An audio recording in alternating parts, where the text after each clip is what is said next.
T class 9 chapter 7 biology हम लोग कर रहे थे, ठीक है, जिसमें लोग जीवों में विविधता पढ़ रहे थे, ठीक है, जिसका पार्ट 1 हम पहले दे चुके हैं। अब आगे पढ़ना है वर्गीकरण समूहों की पदानुक्रमित संरचना। जैसे सबसे पहले अर्नस्ट हैकेल ने और रॉबर्ट विटेकर और कार्ल वोस जो है ये तीनों वैज्ञानिकों ने सारे सजीवों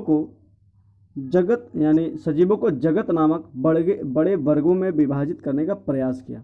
जैसे विटेकर ने क्या किया कि सारे जीवों को 5 जगत में बांटा: मोनेरा, प्रोटिस्टा, फंजाई, प्लांटी और एनीमेलिया। ये समूह कोशिकीय संरचना, पोषण के स्रोत और तरीके तथा शारीरिक संगठन के आधार पर बनाए गए, ठीक है। बोस ने अपने वर्गीकरण में मोनेरा जगत को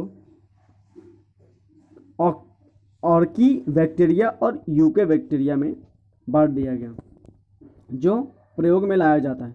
पुनः विभिन्न स्तरों पर जीवों को उप समूह में वर्गीकृत किया गया है। जैसे किया गया विटेकर द्वारा, ठीक है, क्या था, विटेकर द्वारा 5 वर्गीकरण में बांट दिया गया था, ठीक है, मोनेरा, प्रोटिस्टा, फंजाई, प्लांटी और एनीमेलिया, ठीक है।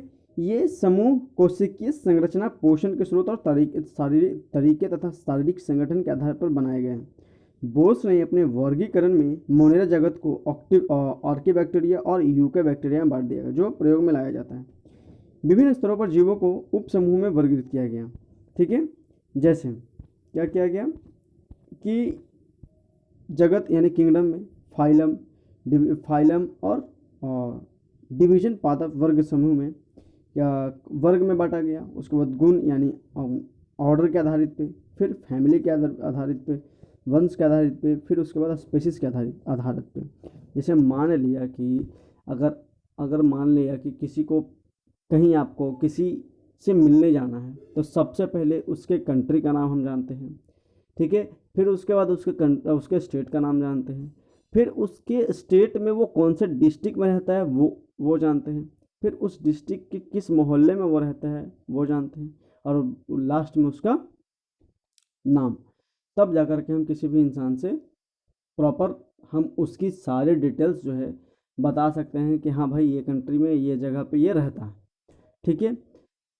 उसी तरीके से किसी भी जानवर को अगर उनके बारे में जानना हो तो सबसे पहले क्लास के बारे में जानना होगा कि वो कौन से क्लास में आते हैं, फिर ऑर्डर के अकॉर्डिंग ऑर्डर जानना पड़ेगा, फिर वो किन से फैमिली से बिलोंग करते हैं वो जानना पड़ेगा, फिर जीनस कौन से जीन से वो है मौजूद है, ठीक है, वो जानना पड़ेगा, उसके बाद स्पेशीज कौन सा है ये जानना पड़ेगा, ठीक है। तो इस तरीके से वर्गीकरण के पदानुक्रम में जीवों को विभिन्न लक्षणों के आधार पर छोटे से छोटे समूह में बांटते हुए हम वर्गीकरण के आधारभूत इकाई तक पहुंचते हैं। वर्गीकरण की आधारभूत इकाई जाति स्पेसीज है, अतः किन जीवों को हम एक जाति के जीव कहेंगे। एक ही जाति के जीवों में बाहरी रूप से काफ़ी समानता तथा वे जनन कर सकते हैं। विटेकर द्वारा प्रस्तुत 5 वर्गीकरण की 5 प्रमुख विशेषताएं निम्नवत है। जैसे मोनेरा, ठीक है, मोनेरा में क्या होता है कि कोशिकांग जो है होते हैं, ठीक है, और ये सिर्फ मोनेरा क्या होता है, सिर्फ एक कोशिका से बने हुए रहते हैं, ठीक है, और इनमें क्या होता है कि कोशिकांग होते हैं और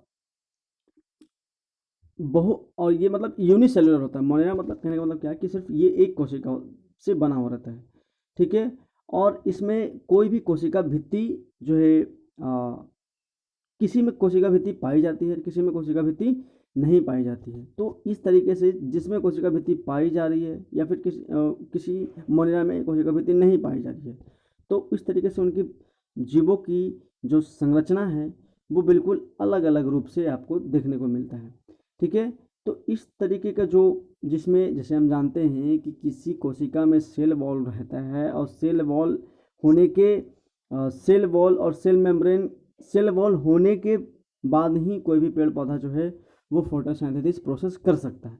लेकिन किसी मोनेरा में सेल वॉल होती है, किसी मोनेरा में सेल वॉल नहीं होती है, ठीक है। तो इस तरीके से हम उसको क्या करेंगे कि दो वर्गों में बांट सकते हैं कि किस में सेल वॉल है तो वो किस तरीके से वर्क करेगा, किसी में सेल वॉल नहीं है तो वो किस तरीके से वर्क करेगा। ठीक है, तो जीवाणु उदाहरण जैसे उदाहरणार्थ जीवाणु, नील हरित शैवाल अथवा साइनोबैक्टीरिया और माइकोप्लाज्मा। ठीक है, तो ये हो गया आपका बैक्टीरिया। ठीक है, और बैक्टीरिया हो गया, तो बैक्टीरिया कौन कौन हो गया, साइनोबैक्टीरिया और माइकोप्लाज्मा। ये जीवों का सबसे छोटा सेल जो है वो माइकोप्लाज्मा ही कहलाता है। ठीक है, सबसे छोटा सेल। और प्रोटिस्टा, प्रोटिस्टा क्या होता है कि प्रोटिस्टा यूकैरियोटिक कोशिकाओं से मिलकर के बना हुआ रहता है, मतलब बहुत सारी कोशिकाओं से मिलकर के जो बनता है उसको हम लोग यूकैरियोटिक कोशिका कहते हैं। ठीक है, और जो यूकैरियोटिक कोशिका है वो प्रोटिस्टा जगत में आते हैं। ठीक है, जैसे सीलिया, फ्लैजेला नामक संरचना पाई जाती हैं। ये स्वपोषी और विषमपोषी दोनों तरह के होते हैं। उदाहरणार्थ एक कोषीय शैवाल, डायटम, प्रोटोजोआ इत्यादि। ठीक है, तो स्वपोषी मतलब क्या होता है कि ये यूकैरियोटिक होते हैं। ठीक है, लेकिन ये क्या होता है कि इनमें भी कुछ जो स्वपोषी हैं, कुछ विषमपोषी हैं। ठीक है, तो स्वपोषी में कौन कौन है, शैवाल, डायटम, प्रोटोजोआ इत्यादि। ठीक है, याद रखिएगा। सॉरी, ये हो गया। ठीक है, फंजाई, फंजाई क्या हो गया, यह विषम पोषी यूकैरियोटिक जीव है। इनमें कुछ पोषण के लिए सड़े गले कार्बनिक पदार्थों पर निर्माण रहते हैं, इसलिए इन्हें मृत जीव कहा जाता है। कई अन्य अतिथि जीवित जीव द्रव्य पर भोजन के लिए आश्रित होते हैं, इन्हें परजीवी कहा जाता है। ठीक है, इनमें से कई अपने जीवन की विशेष अवस्था में बहुकोषीय क्षमता प्राप्त कर लेते हैं। फंजाई अथवा कवक में काइटिक नामक जटिल शर्करा की बनी होती है कोशिका भित्ति पाई जाती है। ठीक है, उदाहरण ईस्ट मोल्ड मशरूम। ठीक है, इसमें क्या होता है कि जो कोशिका भित्ति होती है, ठीक है, ये मतलब क्या होता है कि काइटिन नामक जटिल शर्करा पदार्थ से बना हुआ रहता है। काइटिन बहुत इंपॉर्टेंट है, ये क्वेश्चन पूछता है। ठीक है, रेलवे में। ठीक है, याद रखिएगा। ठीक है, अब उसके बाद क्या है कि कवकों की कुछ प्रजातियां नीलहरित शैवाल, साइनोबैक्टीरिया के साथ अस्थायी अंतर संबंध बनाती है, जिसे सहजीवित कहते हैं। ऐसे सहजीवी जीवों को लाइकेन कहा जाता है। ये लाइकेन अक्सर पेड़ों के छालों पर रंगीन धब्बों के रूप में दिखाई देते हैं। ठीक है, प्लांटी। ठीक है, अब प्लांटी क्या हो गया कि प्लांटी जो है ये इस वर्ग में भी क्या है, वो बहुकोषीय यूकैरियोटिक कोशिका से ये मिलकर के बना होता है। ये स्वपोषी भी होते हैं और हाँ मतलब ये लगभग स्वयंपोषी होते हैं। ठीक है, स्वयंपोषी होते हैं और ये प्रकाश संश्लेषण के अकॉर्डिंग ही अपना भोजन जो है वो तैयार करते हैं और प्रकाश संश्लेषण करने के लिए क्लोरोफिल का यूज करते हैं। ठीक है, और इस वर्ग में सभी पौधे को रखा गया है।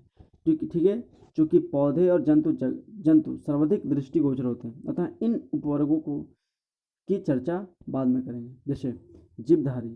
ठीक है, तो जीवधारी क्या हो गया, प्रोकैरियोटिक और यूकैरियोटिक। और यूकैरियोटिक क्या हो गया, एक कोशिका और बहुकोशिका। और बहुकोशिका में क्या हो गया, कोशिका भित्ति सहित और कोशिका भित्ति रहित।